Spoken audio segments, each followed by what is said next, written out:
from the Asian Community Development Council. This is Family in Focus, Mondays at 12 noon on PHLV Radio. Hi, everyone. Welcome to Family in Focus on this Monday.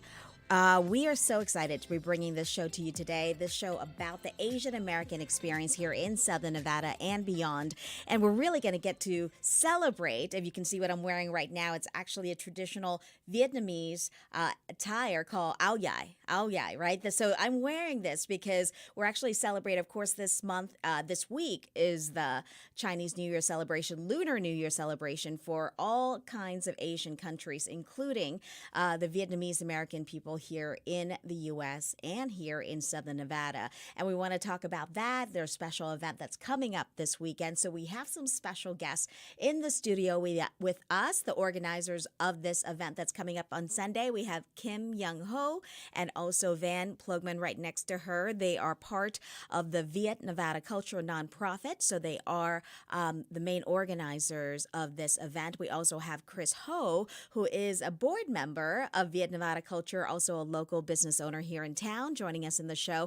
And also, we're very happy to have Assemblywoman Rochelle Nguyen with Nevada Assembly District 10 joining us from home. Thank you so much, Rochelle, for joining us on the show today. She's also part Vietnamese. So this is a very special event for her. So we're going to hear from Rochelle in just a little bit. But this event, the Tet Lunar New Year Festival, this is happening here in Southern Nevada. But we have, of course, we celebrate this all over Asia, all over the U.S., so many Asian American communities. So I'm going to start with actually Kim and Van. And Kim and Van, you are part of Viet Nevada Culture. Kim, you actually are the founder and president. Van, you're the co-founder. Yes. Talk to us about this because, Kim, this is the first Tet Lunar New Year Festival that you're putting together here in Las Vegas. So this is really exciting. Yes. You talk about it? Yeah, tell us about just how did you, like you said that this event has to happen because this is one of the biggest holidays, right, for the Vietnamese community.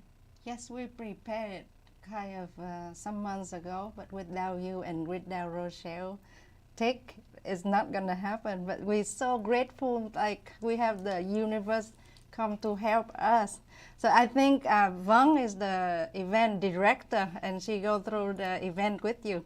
Yeah, and Van, you have been kind of helping to put this together, and you were saying, Kim, that this was put together, sponsored by Commissioner Tick Siegelboom, Clark County Commissioner Tick Siegelboom. So, Van, tell us what about this event. You said that this is one of the biggest holidays for the Vietnamese community. Why is that?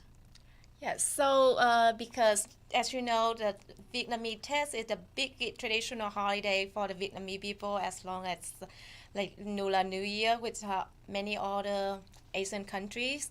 And Tet is the most importantly for Tet is the family. That's the time they come back home, they gather together and do celebration and spend time together. Yeah. And that's why we're not home, but we want to have something that the people they come together at the event, and they can share the story and they can talk about Tet. And some people like missing home, like homesick, they can come to our event and have the atmosphere for the holiday. So this event, if people have not heard yet, is happening on Sunday, February 6th, so this coming Sunday, at the Clark County Government Center, the amphitheater area. And as Vaughn was saying, this was where you're expecting the Vietnamese community all over Southern Nevada to come, and even from California, right? So we'll talk about the entertainers coming up in a little bit. And Chris Hong, you are a board member of Viet Nevada Culture, this nonprofit that's putting this together. You're bringing some of the food as well. So talk to us about that, because you are also you own a number of restaurants here in town. Yes.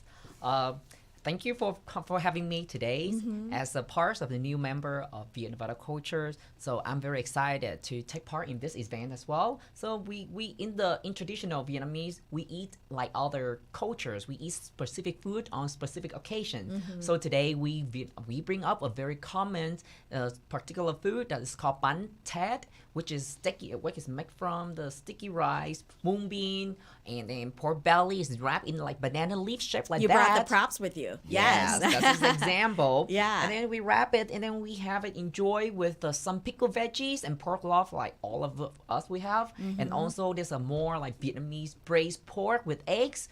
and then we enjoy with steamed rice because that's our culture. So it's a family meal, and then there's a more. I also bring out a lot of like a lot of candy, They're fruit, desserts. dessert, like Yeah. a snack. So we can munchy with our friends, with our families at the traditional, having a cup of tea and Yeah. enjoy each other companies. And that's the thing with talk about Lunar New Year, right? Whatever. Like I grew up in Thailand, but with Chinese, a lot of Chinese ancestries, people celebrate Chinese New Year. There's always so much food, like you said, chicken and duck and yes. noodles and sweets, and so. But I really love the Vietnamese community because you have something that's very specific to your culture, like you said, the bun tet The that bun you show, tet. right? That's very specific. So at this event on Sunday, people are going to get to taste some of the food. Yes, absolutely. At this event, we particularly bring some traditional Vietnamese that we do eat during the Tet Festival. Also, we bring our popular street food, like everyone knows as banh mi, Vietnamese sandwiches. Right. Also, we have like spring roll, egg roll, sticky rice, and also vermicellis, and our traditional dessert, like sweet dessert, like sticky sweet dessert. Yeah, and it's so exciting because people love to come and explore different cultures. And Kim, talk to me about that because you're getting people from all over the community to come and help you put this event together. Yes, because networking make this happen. So before the Vietnamese culture, I didn't know many Vietnamese family here because I'm kind of target on the bigger community through Vegas Chamber and Urban Chamber. Right. So I know a lot of people, so white, black, yellow, brown, Mexican, I know lots of people. And as soon as I start reading Nevada culture, I tell everybody. And when I go networking, I tell them everything. I say, come to my Tet holiday. Oh, we have the best singers to come and sing traditional Vietnamese song for you. Like I show off all the good things that we're gonna have at the event, and some school gonna join, and just some vendor from Vegas Chamber join us too, and Vegas Chamber gonna put the flyer there too. So I get a lot of help from around the community. ACDC, Nevada Grow. Sometimes I miss counting because there's so many that I'm very happy to get help. Yes. And it's so great. And like you said, ACDC, the Asian Community Development Council, which puts together this show, also one of the sponsors of your event as well. So it's great to see the community coming together. And I think this is a good time to bring Assemblywoman Rochelle Nguyen into the picture because you're helping to put this event together as well. You're one of the sponsors. Talk to me about why this is so special for you, Rochelle. When I moved to Nevada in 1999, there was one Vietnamese restaurant. And my dad, when he would come visit me, my dad is Vietnamese, so that's where my Vietnamese culture comes from. We had hardly anywhere to go. And so now he lives with me, and he's part of family, and family has always been so important. And my Vietnamese heritage has always been such like a prevalent part of like who I am. And so to be able to support it in our community and expose and other like people to like the Vietnamese culture and what we have to contribute here in our state is just exciting. And it's happening right in my district, so I'm excited about that as well. That's right, you're Nevada Assembly District 10, so you cover right now Spring Mountain, where you see all these Vietnamese restaurants now. Probably one of the most common restaurants here, Asian American as Vietnamese. And I want you to stand up for a sec because you can't really tell from that angle that you're wearing the ao dai as well, right? I love it. It's beautiful. And what's great about this event that's coming up on Sunday is people going to be wearing, these traditional outfits. And if you have them, if you're Vietnamese, you're urged to wear them. And you can also buy, right, Von? People can buy traditional, handmade, authentic Vietnamese items at this festival. Yes, absolutely. We have a vendor over there, so people, if they want to buy some, they can buy it. Just like the áo dài you're wearing right now. Yeah. That's simple. Yeah, you and can wear this. we do have a lot of for kids too, like áo dài, áo tứ thân, áo bà bá. Yes, we have a lot of like small item for the kids. We're gonna sell it at the event. So if somebody like it, you can buy it or give like somebody gift. No, it's great. And it's, people who are not familiar with the Vietnamese culture, they've never been to Vietnam. This is really like you're going to be walking into the streets of Vietnam because there's going to be food for sale, right? There's going to be different trinkets and handmade items for sale. And Kim, you were talking about how your nonprofit, Viet Nevada Culture, you started this during the pandemic. And tell me a little bit about that, because if people have never heard of what this organization does, it's really special because you started this because you saw the needs, right, of the Vietnamese people. What were they going through at the time? Especially me. So I talk about myself and the community. Last time in the group, Facebook group of people, because the economy shut down, nobody have work, nail service, photography thing, we'd have no work. And then I start to see people looking for resources from the government to help them. Where can I get help if I don't speak English, if I don't read, I don't know how to fill out the form. And the PUA that time is very slow for people, and it's kind of the disaster. And so I get information actually from Urban Chamber and Vegas Chamber, and I just share the resources. And then food too, when I get hungry, people give me food, and then I just share. Actually, ACDC is the one who give us big phone car of food, and then I share hundreds of Vietnamese there. They go to apply for food. That time we are the in need people. So after that, I help people with the SBA, PPP, application. Usually we don't look for it because we work hard. Asian people want to work and want to work hard to earn honest money, right? But that time we have no choice. So we look out, and I'm very happy. I was helping a lot of people because people that time they come up to me and they say your resources very very helpful. So I was happy because I feel like helpless. I feel like myself helpless, but then I was helpful at the time I was helpless. So I'm very happy, and I found out I can form the nonprofit and continue to connect to the government people, other organizations to help my own Vietnamese people who in need, who don't get the resource by themselves. Yeah, and it was so needed at the time, especially because you were giving out the information in Vietnamese, right? Yes. On Facebook, and people were calling you. Yes. It's like, can you help me fill out this form? And you actually like sit down with them and said, okay, help them fill out how to get unemployment and all that. And Rochelle, you probably, during that time, especially at the height of the pandemic, you heard about these stories, and people, and especially as being part Asian American, a lot of people in our community, they have a lot of pride. They don't want to ask for help. And when they need help, they need to know that something's out there, right? That is what I dealt with almost all day long during, like, especially in the beginning of 2020. There were a lot of people that were scared. They didn't know what to do. There's a lot of people, and myself included, that I had always worked, and I'd never had to use any kind of government resources.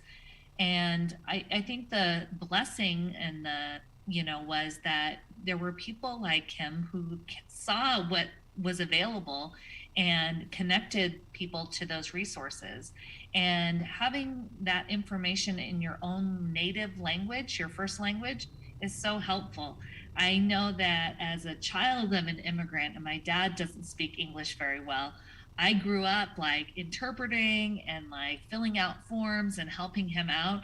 And it's amazing to have like a resource in our community like Viet Culture that can like provide those resources to help families and help business owners be successful in our state. So that's great.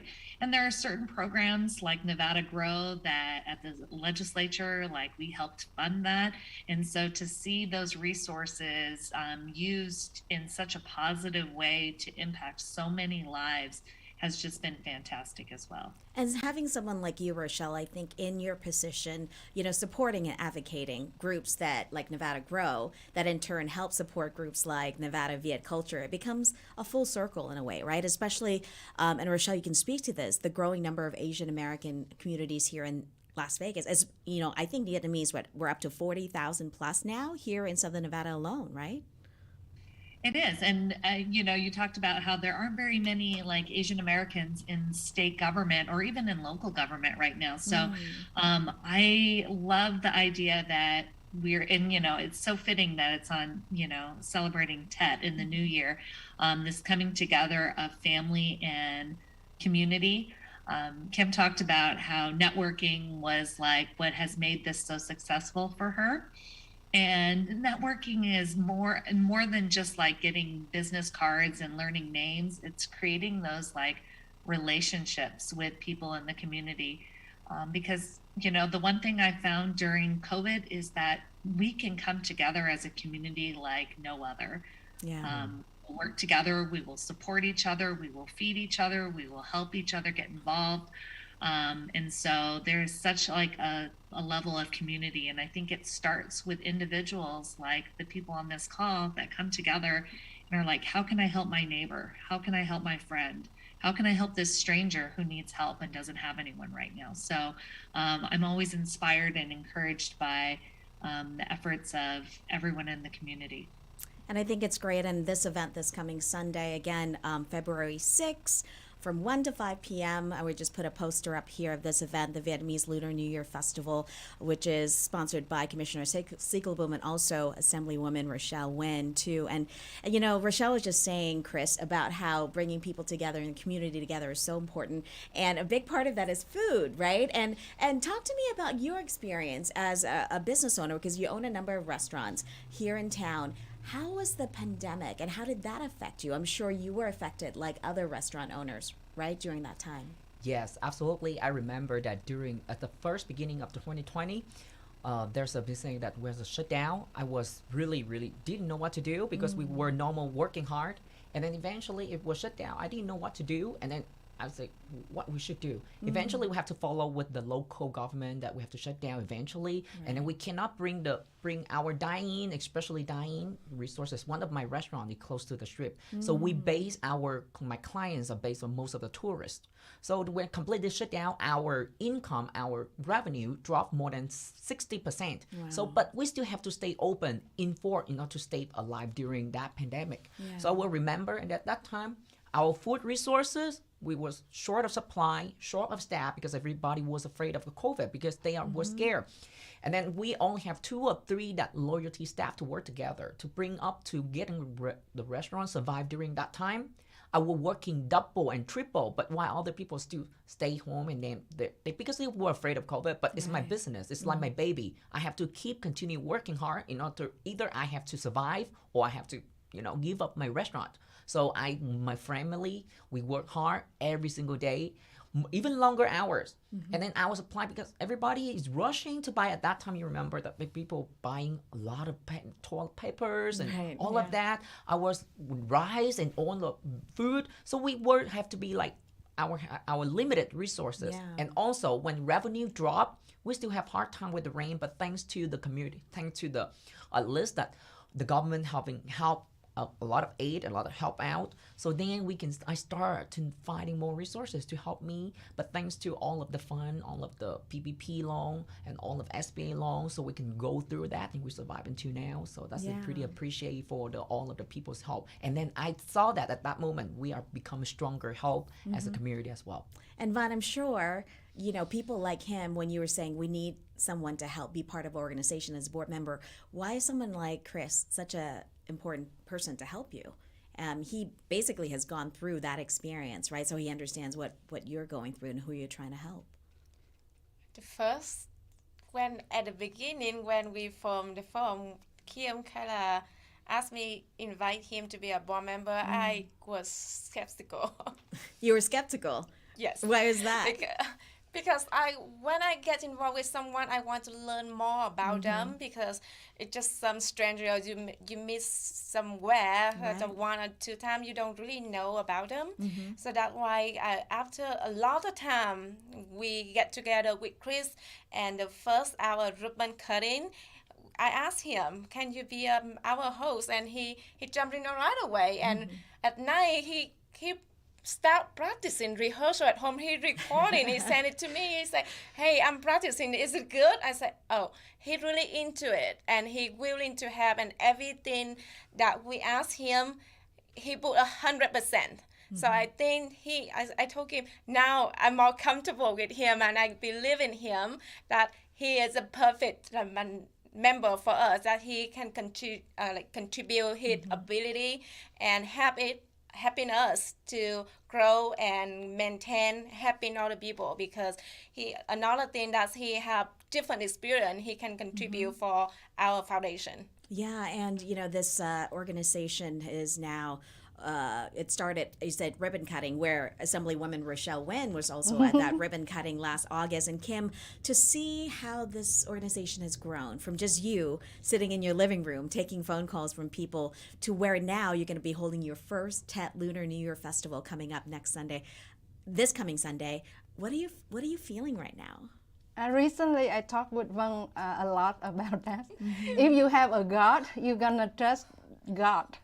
And nothing happened that I can control by myself. People just he just sent people to me, like you, like Rochelle. Like just one time I met Rochelle, I didn't know her, and then she said, give me the donation link.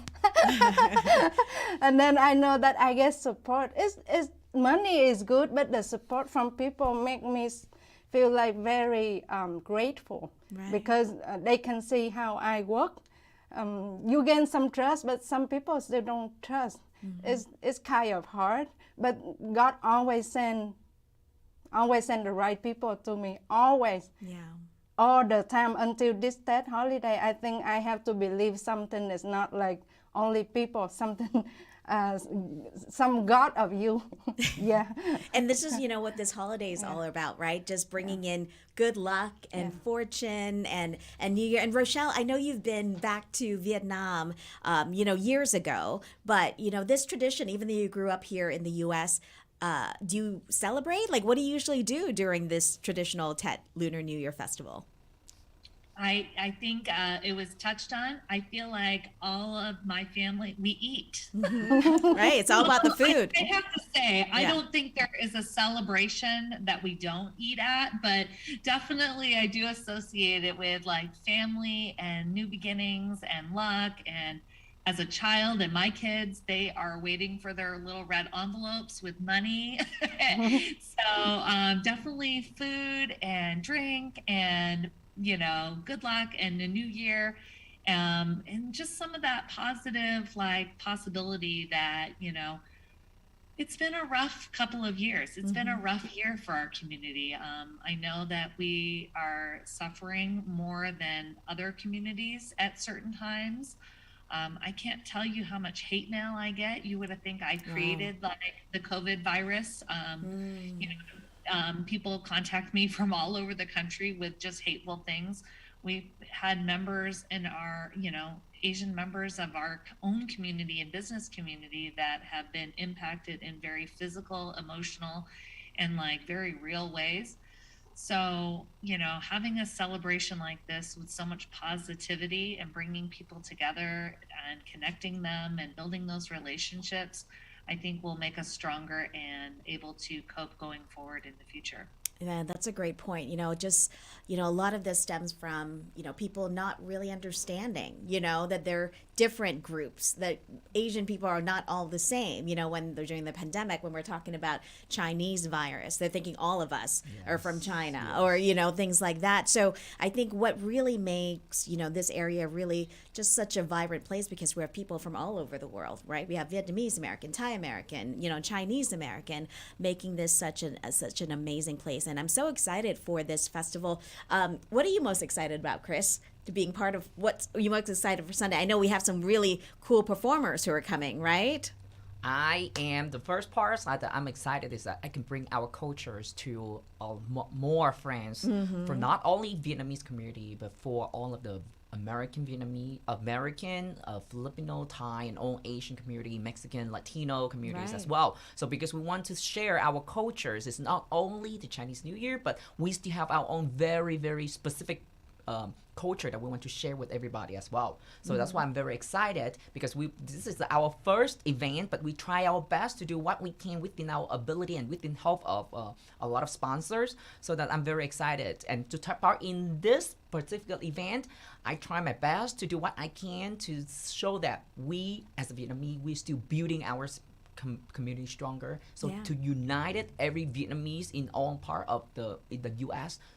we have a voice, so that we can share, we have more resources, so everyone can learn from there. And then for sure we have to celebrate the most important event of our Tet holiday, so everybody can have good luck, and wishing this 2022 we have a very prosperous year for everyone. This is so exciting. And Von and Kim, what are you most excited about? I know you worked hard putting all the elements together, but what you're most excited to show off, Von? I want everybody come in and see our culture, because we're gonna have a lot of kids over there, and then family performance, traditional costume, and along that we have like popular singer over there to do like entertainment. Gonna be 2-hour firecracker and lion dance. We have really like excited event. Everybody can like get involved with it, not like you to go over there and you watching. It's different. You be a part of the event. That's why looking for, and I'm so excited for that. And you're bringing kids. Kim, talk about some of the activities for kids who are going to be there. What can they do? Activity, it's going to be traditional games. Some with the strength when I don't know in English. Traditional Vietnamese games. Traditional Vietnamese kids games. And outfit is gonna be very cute. A fashion show, so, right? Yeah, for some all the of them children. gonna sing too in Vietnamese. Yeah. It's gonna be cute. Last time in Moon Festival we did it, and we give and we asked them question about Vietnamese culture, and they answer right. We give them gifts, so they kind of happy. The kids gonna be on the stage a lot because we love to have them. That's our future. That's our future. Yeah, and Rochelle, I know you have 2 kids. You plan to bring them in little traditional outfits? My daughter, they've grown so fast. So there's vendors to get them new outfits to celebrate. Yes, we were just talking about how I had to buy all new shoes over the last. I don't know what happened. They grow so fast. But yes, they will be there, and they are looking forward to it. Probably for food and singing, the singers as well. I know my dad is really excited about the performers. That's great. Well, we look forward to seeing you, Assemblywoman Rochelle Nguyen. Thank you so much for being part of the show today and sharing your experiences with us, and Chris as well. And congratulations to your success, your restaurants. Definitely go visit Chris Hong. I know you have Jasmine Express. And what's the other restaurant? Dalat, Dalat. Dalat, yes. So great Vietnamese food. And you're also, insurance agent, right? Yes, He's a busy guy over there. And now he's a board member with this Viet Nevada culture. And Kim, do you want to say anything in Vietnamese to people who are listening? Okay. Mọi người ơi, hãy đến chung vui Tết đoàn viên cùng với chúng em ngày 6 tháng 2, Chủ nhật nha. Cảm ơn mọi người. So come Sunday, it's free, Yeah. right? It's like It's free event. It's free.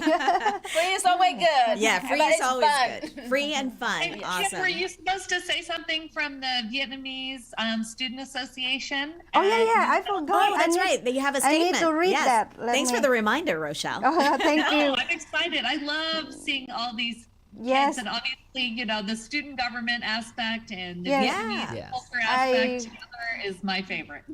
We love to have them. I'm very grateful God sent them to us the last minute, and they give us They really jump A statement, into, right? yes. So this the is the message. Vietnamese Okay. Student Association. yes in UNLV. UNLV, okay.